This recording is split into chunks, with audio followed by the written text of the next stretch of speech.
Oh, 1123 is only a day old, and already there are some super broken interactions going on between champions and items, and in today's video, Go Cheeks, aka the Jizz, will show you two of the most OP setups at the moment. These are getting abused by some of the best players in Korea as we speak, so I thought this would be really interesting to share. And if you have a champion, build, rune combination that you think is beyond broken, let the Jizz know in the comments, and also be sure to subscribe to the channel if you haven't already for daily preseason content and updates. So what I'm going to do in this video, guys, is show you a bunch of clips of these two champion setups, and we're going to talk about how you can really abuse them in your games. So the first game and set of clips we're going to be watching is of a master player in Korea playing Senna with a new rune First Strike and going Eclipse as their mythic, which is 100 less gold, and this dude also buys the new lethality item Axiom Arc. And you're going to see just how broken this is in the mid to late game, but in the early game, the most important thing when you're running First Strike is to actually play around its cooldown, because it starts off at level 1 at 25 seconds. So pretty much every minion wave you're going to be able to use this, and in the late game this goes down to 15 seconds. So really you should be looking for trades when you have your First Strike available, and you can always tell just by looking above your HUD. So if you look in the bottom left above Senna's HUD, this little blue capsule you see, this means that First Strike is ready. But you can't actually activate this rune, guys, if you take damage beforehand. You have to be the one dealing the first instance of damage in a trade. So if you're damaging an enemy champion by an auto attack or an ability, so you can see that before this fight starts, Senna is full HP and playing kind of passive because she doesn't want to get hit by any of Jin's dancing grenades or Pyke's Q. So when this fight starts, because Senna lands her W first, see this 5 gold? Well, this is what you get for attacking the enemy champion first. And for the next 3 seconds, you're going to deal increased damage against all enemy champions, not just the one you hit. And it's actually a nice combination, because by landing her W, she can then get more gold from First Strike because that enemy target can't move, so it's a nice bit of free gold. Now, unfortunately, she does die in this trade, but we can already see the effects of this. She already has 30 gold at level 1 from this rune, and you're going to see, guys, just how broken this is going to be once you start getting damaged in your kit. But just one important thing as well, this rune is not going to give you the most gold in the early game because you don't have that much damage. It's really going to start carrying gains once you get to the mid game and around 2 to 3 items. Now, when Senna gets back to lane, you can see that she's playing really passive again, making sure she doesn't take any damage from Jin or Pyke, and when a fight actually breaks out, she's going to skill her Q, and the damage she does to Pyke here, this is amplified for the next 3 seconds, and this results in another kill. And this extra damage you deal, this is actually going to be gold for you. So this little plus 12 you can see above Senna, this is the actual extra damage she has just dealt to Pyke, and she gets the kill and manages to escape. And then what's really nice is that her First Strike comes off cooldown just in time for when Grace ganks, and she gets a bit more gold. So after this base, Senna has accrued 60 gold from her First Strike keystone. But this gold you accumulate, this is going to exponentially increase. So it's not like you're going to get 60 gold every trade. As I said, once you start building more damage, you will start dealing more damage, and this is going to mean more gold. So when Senna recalls for the next time, after getting a few more kills, few more assists, and of course, some more gold from her First Strike keystone, we can see that her First Strike gold has increased by almost 100. And when Senna gets back to lane here, just look at this trade in the gold it gives her. So when she engages onto Jin, there's one auto attack, that's 5 gold. So First Strike has been activated. Then what she's going to do, she's going to Q an auto attack, and this adds up to 33 gold. So just from this trade alone, that was 38 gold. That's almost as much gold as what she got in the first few levels, and that's just one trade. So the scaling of this keystone is absolutely insane. And a little bit later on, after killing more enemy champions, the First Strike gold, this is increased by almost 140 this life. So it keeps increasing the more items you get, and obviously the big benefit of this is that you're going to get your major items sooner. So what it does is it just expediates your scaling. And you want to see something cool? Look at this next clip. So Senna has her First Strike available, we know this, but she has a global ultimate. So this keystone on this champion, because she has a global ultimate, how easy is it just to get free gold? So when she kills Lee Sin, the First Strike damage goes from 385 to 413. So she would get around an extra 20 gold for this, but just imagine, guys, and you will see, when you hit multiple champions with your ultimate on Senna, and with the Axiom Arc item, this is going to allow you to get more ultimates off, and therefore just get more gold. I don't know how many times I've said that in this video so far, but that is the theme of this build. You are going to have more gold than anyone else, and by the end of this game, which is around 25 minutes, this Senna almost has double the gold that Jin has, and the Jin isn't even feeding. This is just a very standard winning lane, but the extra gold means that this turns into a stomp. Oh, and check this out. This is the new Chemtech Dragon buff around the map. So around red buffs, everyone in this area is invisible. So for a champion like Senna, who does benefit from a bit of stealth, you can see that Pyke is so surprised that she's here because she can't be seen. It's not like Senna just used her E and jumped on him. This is just from the Chemtech buff, but unfortunately Senna didn't have her First Strike available, but they do end up getting the kill. Now, I want to show you the ultimate interaction here, guys. So after killing Lissandra in the mid lane, they're going to kill this Lee Sin who Maokai jumps on. Now, look in the bottom left for me. As soon as this kill goes through, look at the ultimate cooldown. This gets reduced by 25%. So for an ultimates like Senna, for this to go down by this much, this is going to be so impactful. Now, shortly after this, the enemy Pyke is going to die, and Senna gets an assist, so the ultimate cooldown is now 50 seconds. Like, this is pre-season league. Now, unfortunately, she does get outplayed by the Jhin. But when Senna comes back on the map, look at this. She has her ultimate pretty much ready, and the amount of gold she has accrued from first strike up until this point of the game is over 500 gold. So if this isn't broken and doesn't look broken, I really don't know what is. And the last clip I'm going to show you in this game, Senna just used her ultimate and then roams down to this bot fight. Now she ends up killing Lissandra, so look at the ultimate cooldown. It goes from like 90 seconds to 60, and then she's going to get another kill on the Lee Sin, and her ultimate is back up in 25 seconds. So there is no doubt in my mind that this passive, the 25% ultimate cooldown reduction, this is definitely going to get hotfix nerfed, or at least nerfed by Riot. So abuse this while you can, guys. It looks super fun to use, but don't brag too much because this is like the ultimate elo inflation strategy if I've ever seen one. So that was the first setup. Now the second setup, we're going to see Beifang, who's a 2000 LP Qiyana player from the Chinese super server, and you've probably seen this dude from MidBeast's channel because he uploads a video like every 5 minutes about him. So what Beifang is going to build on Sylas is the new mythic Crown of the Shattered Queen. Now to be honest, I know that lots of people are scared about this item, but the thing is, guys, the safeguard passive is really easy to proc, and if you think about Sylas, who is a melee champion, if the enemy team has any sort of range, or if you take any sort of damage, even from a Luden's proc, or you'll see in this game from Jinx's Fishbones hitting the minions and thus hitting Sylas, the passive is going to drop. So the real power of this build, guys, comes from the new Cosmic Drive. And the reason I think this is so busted on Sylas is because the Phase Rush passive you're now getting, when you damage an enemy champion with attacks or abilities, 3 times you're getting percentage movement speed and also a big chunk of AP.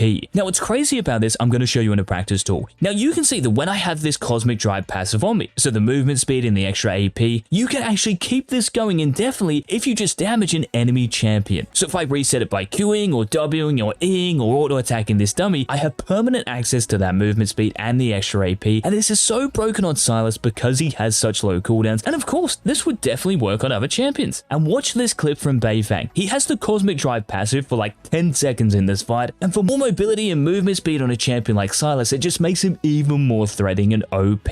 And just one more clip to prove to you how broken this is going to be. When he goes in here, he has the passive right now, and just like that last clip I showed you, he's going to have access to this for this entire fight. So what do you guys think? Is there a more broken build, item, champion combination out there? And as always, if you did enjoy the video, please remember to leave a like down below, and until tomorrow's daily upload, and also remember to check out the GameLeap website on your way out, linked in the description and comment section. This has been the Cheers.